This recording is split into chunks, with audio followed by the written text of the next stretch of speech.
other shows we have for you to enjoy at myclassicradio.net. The Avengers was most certainly not a household name in South Africa prior to the radio series. With no national television service until 1976, the mechanism simply was not present in the country to show television programs to mass audiences. While many other countries reveled in the filmed adventures of John Steed and company, South Africa was not equipped to join in the fun.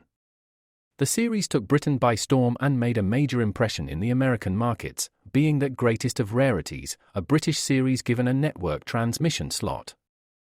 However, as a filmed series, rather than a videotaped one, The Avengers was able to gain a modicum of exposure in South Africa through film rentals. Come and listen at myclassicradio.net.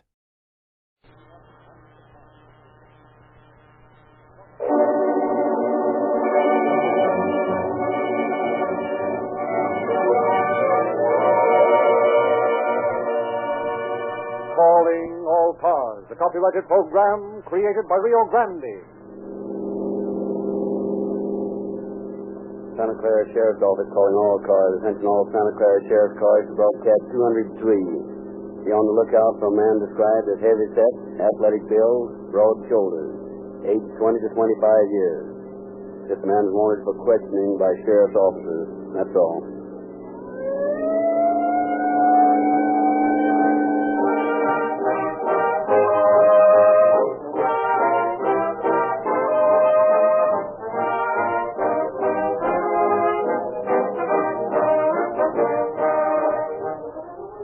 Officers of the law would be badly handicapped in their war against crime if they had to fight it out with ancient, obsolete flintlock guns. They must have the very best, the most modern, most efficient of equipment, and that includes gasoline. It is therefore a highly significant fact that more police cars, fire engines, ambulances, and other emergency equipment are powered by Rio Grande cracked gasoline wherever it is sold than any other brand. When the officials of 30 leading cities and counties of California not only recommend but specify the exclusive use of Rio Grande cracked, they are not experimenting. They passed through the experimental stage long ago when they tested all the various makes. They decided on this superior motor fuel because Rio Grande is the only gasoline which has all the qualities absolutely essential to peak emergency performance. The same never-caught-napping getaway, unfaltering acceleration, greater reserve power, minimum cost mileage, and maximum speed, which won the favor of officials, have caught and held the loyal patronage of motorists by the thousands. If you have not done so, give Rio Grande cracked gasoline the chance to prove itself. It will repay you manyfold by always giving your automobile police car performance, a possession that means happier days for both your motor and your pocketbook. So do yourself a good turn by visiting your Rio Grande dealer tomorrow morning. Begin the wise habit of automatically asking for police car performance. Rio Grande cracked gasoline, the most highly recommended gasoline in the West.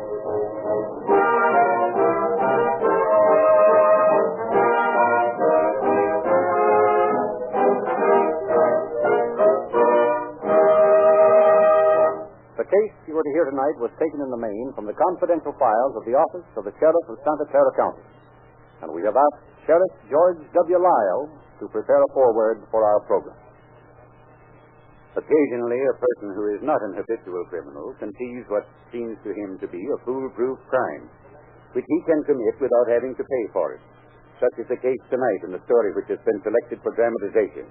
It concerns the crime committed by a man whose previous record was clear. He failed to foresee, or at least to give value to the fact, that his act would bring more suffering to his own and the family of his victim than any amount of other trouble could bring him. Not only the criminal, but at least half a dozen other persons have had to pay for his crime of vengeance. He went into prison a stalwart man. He will come out, if he ever does, a broken and disillusioned old man who will know that crime does not pay.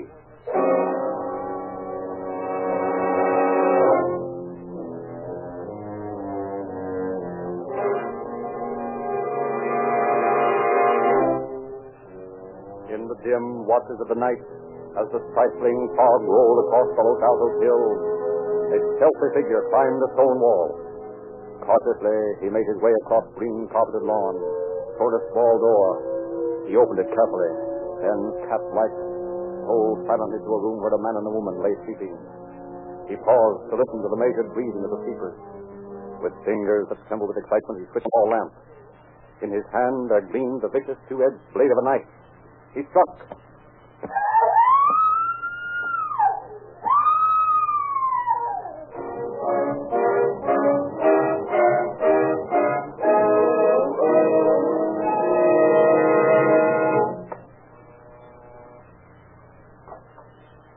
I'm Sheriff Amy. I believe someone phoned for me from here. She's upstairs. She died just after my aunt called. Who is she? My mother. Oh, I'm sorry. Come on. Up this way. Answer there. This is the sheriff. It's the room at the top of the stairs. When did this happen?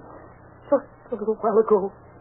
We phoned you immediately. I came over as soon as I could get dressed. Right in here. Good Lord. You are Mr. Egan? Yes. You'd better get medical attention at once. You're losing a lot of blood. Has the doctor been called? Yes. The doctor's been called. It's too late now. She's dead. Your wound, though. I'm all right. It's only a flesh wound. Looks like a pretty nasty cut. Right in here, Doctor. Thank you very much. I'll see what can be done. Oh, good morning, Sheriff. Let's see. Oh, it's a bad cut, isn't it? Your wife, I presume? Yes. Too bad I couldn't have gotten here earlier. Too late now, though. Yes. Too late. You're not so well off yourself. I'd better put a suture or two in that cut. Just sit over here. That's it. Now you can talk to the sheriff while I do this. When did this happen, Mr. Egan? Just a few minutes ago. I was in bed asleep. I heard my wife screaming. I woke up and saw a man bending over her. He had a knife in his hand, and he was slashing at her. I got out of bed and lunged at him. That's when he caught me in the shoulder here. Then he ran out into the hall. What did he look like? He was a young man. I'd say between 20, 25, broad-shouldered, quite a large man. Do you have any idea who he was?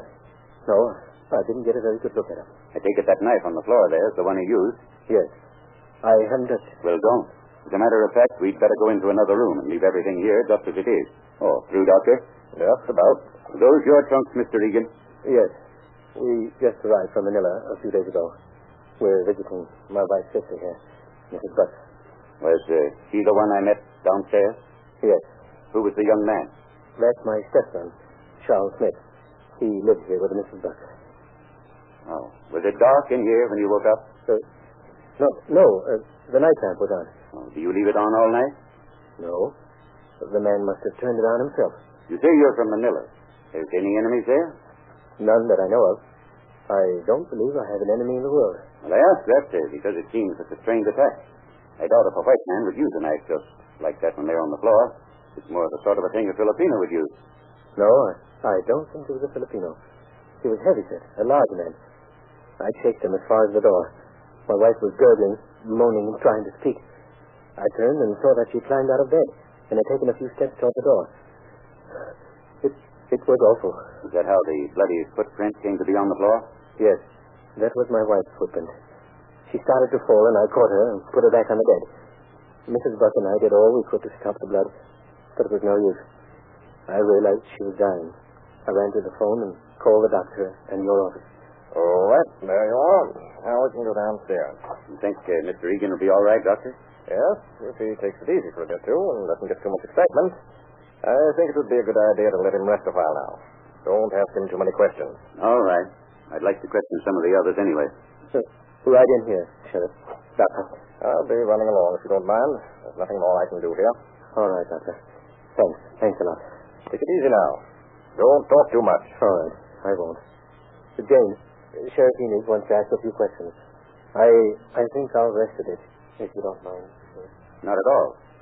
And now, Mrs. Buck, was anything taken from the house as far as you know? No, there wasn't a thing touched.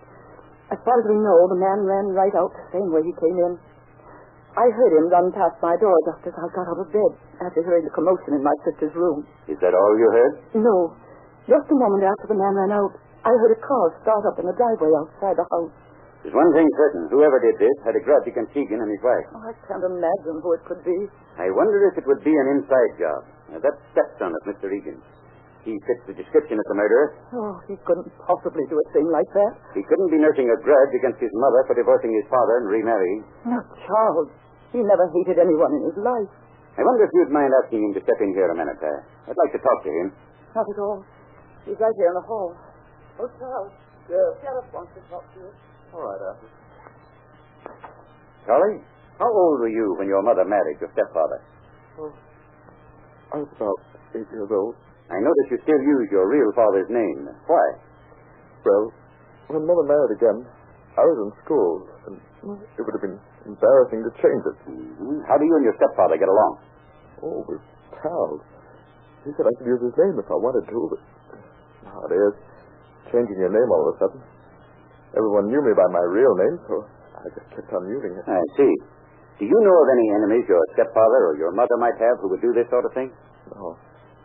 Oh, there's no one I know who hated Mother and Dad that much. In Manila, it might have been different. But here in the States, everybody seemed to like them. I only went to Manila for the summer vacations, you see. I don't know who their enemies might be.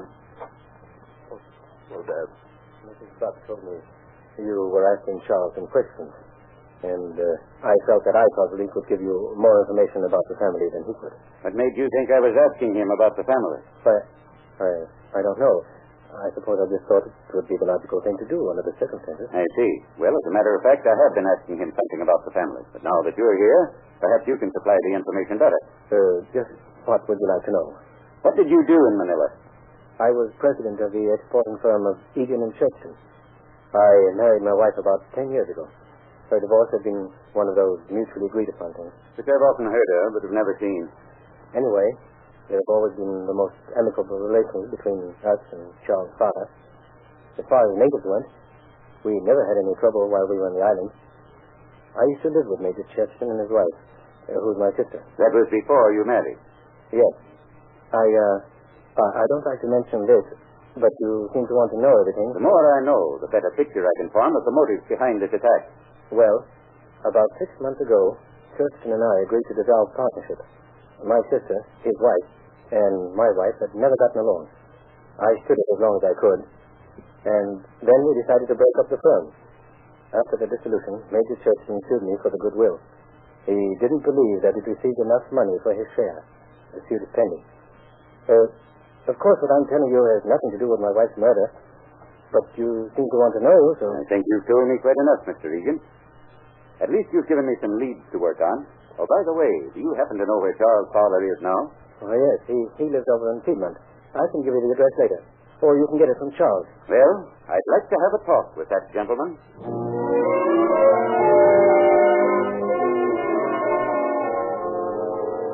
The search of the estate revealed a series of footprints, evidently made by the murderer in entering the house and in fleeing from the scene of his crime. Sheriff Emig turned his findings over to investigators from the district attorney's office, and on the following afternoon, we find him in the office of Chief Wallman of the Oakland Police Department. This case has me up a tree, Bodie. The Churchton family lives here in Oakland, and I wish you'd help me check up on them. Okay, but are you sure no one in the house did the killing? Well, at first I thought so, but I'm convinced now that Egan is a reliable witness. He says the attacker was a heavy-set, broad-shouldered man. Doesn't that fit the stepson? Yes, but he's stuck to his story consistently. I can't find any motive for his killing his mother. How about Filipino? Too little. He's just the usual houseboy. Well, I think the best thing for us to do is to take a run out to the Churchton place. Have a talk with the family.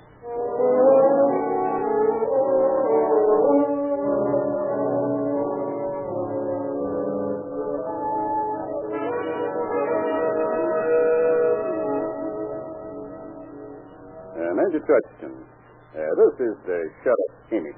We're investigating the Egan case. Yes, I've heard about it.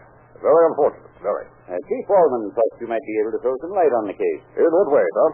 Well, to put it bluntly, there seems to have been a little trouble between you and Mr. Egan, and we thought... If you thought any member of my family murdered Mrs. Egan, you're mistaken, Tom. We can account for every move we made last night, or any other... Now, don't get us wrong, Major. You see, in a case like this, we can't afford to pass up any leads we might have. Sheriff asked me to come out with him. Well, we are not used to being suspected of murder. Well, as a matter of fact, Major, no one suspects you of murder. But now that you mention it, just what did your family do last night? We had a bridge party here last night. Naturally, my wife was hostess. My two younger children helped with the refreshments. Where was your elder son? At work. What time did you go to bed, Major? About 1 o'clock. All of you? All of us. Did you get up again and go out? Of course not. Major, would you mind telling us a little about your business relations with Mr. Egan? There weren't any. When he married that woman and brought her to Manila, dissension began almost at once. Egan was my wife's brother. I put up with a lot, I can tell you. When your partnership was dissolved, was that an end of your contact with him? Certainly not. I still have some $50,000 due me from that transaction. The firm's assets are still in litigation. That's why my son George had to leave college and go to work. How does he feel about that? Like any other young man of his spirit would feel. He's disappointed, naturally. Naturally. Was George working all night last night? Yes. Major, was there any trouble in Manila? I mean, with the natives? No. Why do you ask? Well, this crime is the sort that an Oriental would commit. Hardly a crime characteristic of a white man. Well, perhaps a man who had spent much time in the Far East might commit. No, there was never any trouble like that. You say your son worked all night last night? Yes, from 9 until 5. I see. Well, thanks, Major. We may call you again, if you don't mind. Not at all. Good day, gentlemen. If I can be of any assistance to you, demand it. Well, it's a cinch that young George couldn't have been in Oakland and Los Altos at the same time. No, I guess not. Well, that leaves the Churchton family out of it. Well, if I were you, I'd check back to that Filipino houseboy. Been in the family for years. He may be holding out on you. You know how those servants are. Yes, but Egan said the murderer was a big man. Well, after all, it was dark, comparatively, and Egan just awakened out of a sound sleep. Might be mistaken. Yes, that's possible. Well, at any rate, you've got to admit that the murderer had a pretty thorough knowledge of the layout of the house. Yes, it's evident he knew the location of Egan's room. Well, I have a hunch that you'll find somebody who knew that house pretty well, Sidney. Well, when I get back to Los Altos, I'll go into this thing from every angle. Meantime, let's run down and see what your men have found out about fingerprints on that knife.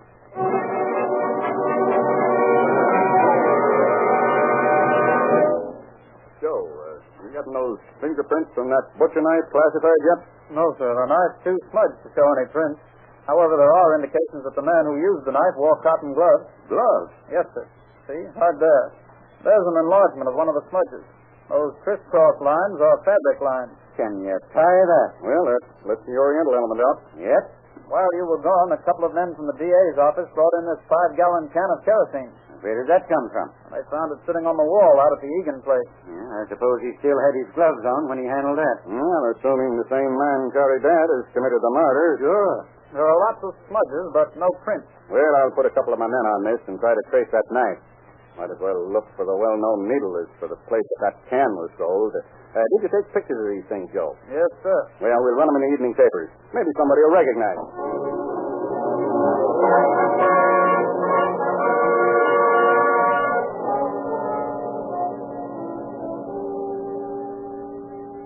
Hello, Murphy.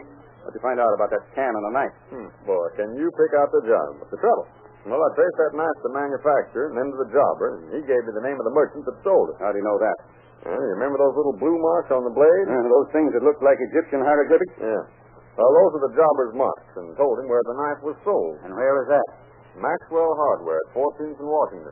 Check with them. Yeah, they only had 2 left out of the last lot, and remembered selling one to a heavy-set fellow a few days ago. What makes them remember him? Well, this particular knife isn't an ordinary butcher knife. It's a special implement used for killing pigs. So the fellow didn't look like a butcher, and they remember him, eh? That's about it. Does the clerk think he could recognize the man he sold the knife to? Well, he's not sure, but he said he'd try. Well, our Oriental mystery goes up in the smoke of a 50-cent butcher knife. Well, why don't we get a completely unbiased view of this thing from someone who knows the families well? For instance, Young Charlie Smith's father. That's an idea. He might throw some light on this mess. Murphy, you can go out and learn something more about young Churchton and that young Charlie Smith while we're gone. Okay, Chief.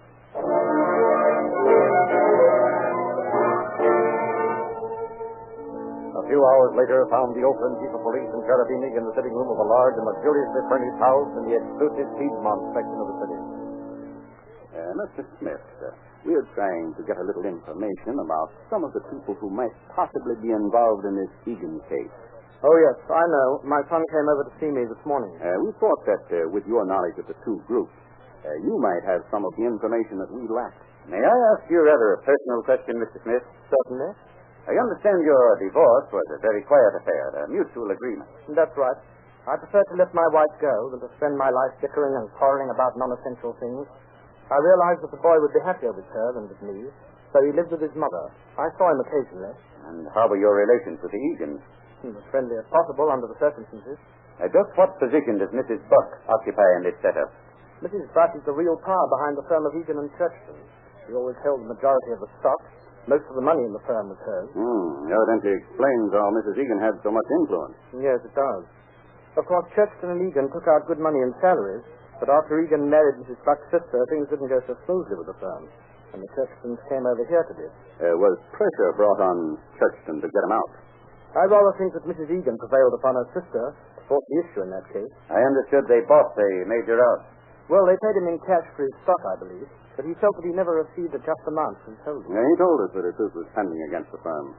Yes, and I doubt that any civil court in this country will allow his claim. All this is very interesting, Mr. Smith. I wonder if you know of any enemies that either the Major or Mr. Egan might have made in the island. I'm not prepared to answer that, Sheriff. I really don't know much about the way the Egans and the Churchtons lived in Manila. I wouldn't be surprised, however, now that my ex-wife is dead, to see the Major back in the firm. Is that so? It was really she who prevailed upon Mrs. Buck to force him out. She never did like the Major. Well, Mr. Smith, I think that's about everything we need to know. And thank you very much for being so kind as to help us out. Not at all. Anything I can do, I should be glad to do. Thank you, Mr. Smith. Good day. Good morning, gentlemen. I hope I've been of some assistance to you. Did you hear what I heard? That Mrs. Egan never did like the Major? Yes. I think our best bet is to pick up the Major and ask him some questions. Better go easy. After all, he's a prominent man. Besides, he's already told us that he was in bed last night. Nothing to keep him from getting up, committing a murder, and going back to bed.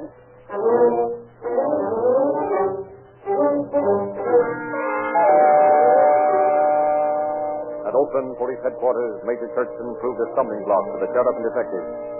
Not only did he answer all questions in a straightforward manner, but he spoke so freely of his relations with the Egans that he established a strong belief as to his innocence. Well, it's no use. Churchton's actions are those of an innocent man. Alibi's perfect. At least it seems so. Yeah, looks that way. We might as well release him. Yes, I suppose so. Let's see what Murphy found out. Is Murphy out there? No, sir. He's questioning young George Churchton in room 47. Tell him to bring the young man in here. Yes, sir. Murphy must have had something in mind to have picked up young Churchton. Wonder what he found out. Yeah, we know in just a minute. Well, Murphy, how are you coming? Pretty good, Chief. Sit down, George. I've been finding out a lot of things since you left, Chief. Yeah, let's hear them. Well, I talked to Churchton's boss out at the restaurant. I asked him if he had personal knowledge that George worked all night, and he said he didn't. I talked to the bird that works with George, and he admitted that he'd relieved Churchton at 2 o'clock instead of at 5 as he was supposed to. Why did he lie about it in the first place, George? Well, we'd been changing our hours around a little to suit ourselves, and we didn't want the boss to know about it. And what were you doing away from work at that hour? I was keeping a date with a girlfriend. You're trying to shield a girl? Yes, sir. 2 o'clock isn't a very good hour to have a date, is it? No, sir. What if her parents found out about it? They won't. What makes you so sure of that? I'll never tell you who she is. A little melodramatic, aren't you? Just the same, I'll never tell. Okay. Just charge you with murder. Go ahead. You can hang me before I'll tell you. Take him out, Murph. Well, what next? Stick around. Unless I miss my guess. Murphy knows who the girl is. Think so? Well, I'll better let Dollar be back here in a minute and tell us all about her. I didn't hear, miss. Oh, Chief, this is Claire Burnett. At least that's her name for it. She's young Churchton's girlfriend. Yeah, sit down, Miss Burnett. Thank you. Where were you with young Churchton on the night his aunt was murdered? Well, no, I wasn't. I saw him the next night, though. Are you sure you didn't see him that night? Yes, I'm sure. It's funny, though. On that night, I had a bad dream, and I woke up screaming. You had a dream? Yes. Barbara Ross, my roommate, was in bed with me. I woke her up. I told her that I had dreamed a waiter in a white suit had killed his aunt. Now, what is this, a fairy tale? No, sir, it's the truth. I did dream it. Are you sure you didn't dream it because George Churchton had told you he was going to kill his aunt? Oh, no, sir, he didn't tell me. Ask my roommate. She'll tell you I had that dream. It isn't a dream we're doubting. It's the convenience of it, coming right at this time. We've tracked to the room, mate. This girl's telling the truth as far as it goes. Well, dreams aren't acceptable as evidence. It's a cinch. Churchton is trying to conceal the identity of his girlfriend because he's afraid she'll admit he told her he was going to murder his aunt. No, that's not true. As a matter of fact, he told you that if his aunt were out of the way, all his family troubles would be over, didn't he? No, he didn't. Bring Churchton in, Mark. Miss Burnett, I think we ought to warn you that you're in a tough spot. What do you mean? You're concealing valuable information that we need in this case. We can hold you as a material witness until Churchton is brought to trial. However you look at it, you lose.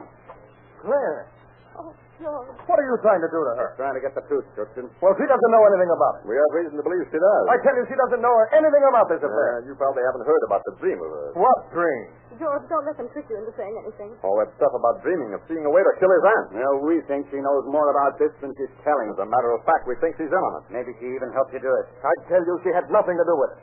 I'll tell you who did it. I did. Nobody helped me. I killed my aunt, and I'll do it again. I had to leave college because of her.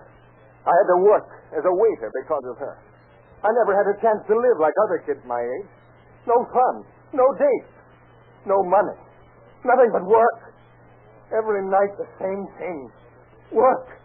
Standing there night after night, watching other kids have a good time, watching people make hogs of themselves. Don't, George. I watched Dad worrying about money, worrying about the firm. I brooded over it for a long time. And then I decided that the best way out of it was to kill her. Oh, George. I went up to my aunt's house, to Mrs. Buck, late at night. I knew where my aunt and uncle were sleeping. I switched on the light and I killed her. And I'm glad I did it.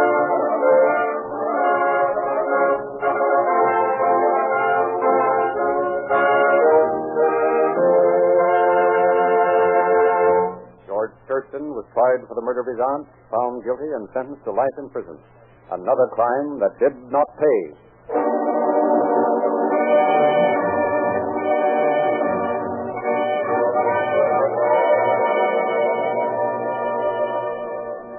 Why are Sinclair motor oils so universally popular with millions of motorists in 45 nations of the world? This is the answer. No matter what the climate and regardless of sudden changes, this world-favored lubricant refuses to either break down from heat or congeal from cold. It is both heat-proof and cold-proof because the patented Sinclair process completely removes petroleum jelly and wax, the very parasites which make most so-called good oils break down under summer heat and become sluggish when put to the cold test of winter weather. If you have not yet joined the international parade of motorists throughout the world who rely on this superior lubricant, now is the time to Sinclairize for safety. Take on a crankcase full of Sinclair Opaline, the smoother, tougher motor oil that keeps it smooth, even flowing tempered in all kinds of weather. Sinclair Opaline comes to you in the sealed, tamper-proof cans at only 25 cents a quart. Better ask your Rio Grande dealer for a refill tomorrow morning before your motor comes down with an attack of automotive influenza. Inoculate your motor against cold weather ailments. Sinclairize for safety with Sinclair motor oils at the same Rio Grande station where you're in the habit of getting your police car performance Rio Grande cracked gasoline. The motor fuel which officials and the drivers of emergency equipment have made the most highly recommended gasoline in the West.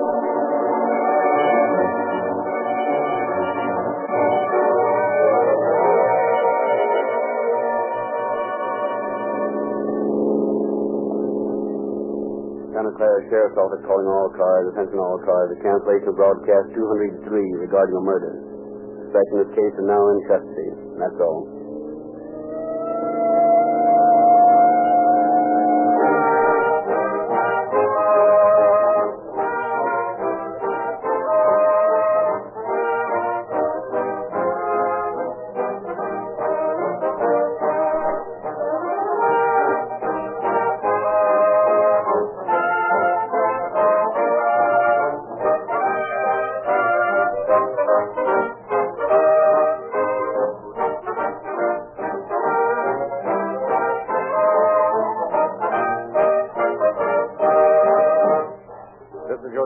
Frederick Lindsley, bidding you good night for Rio Grande.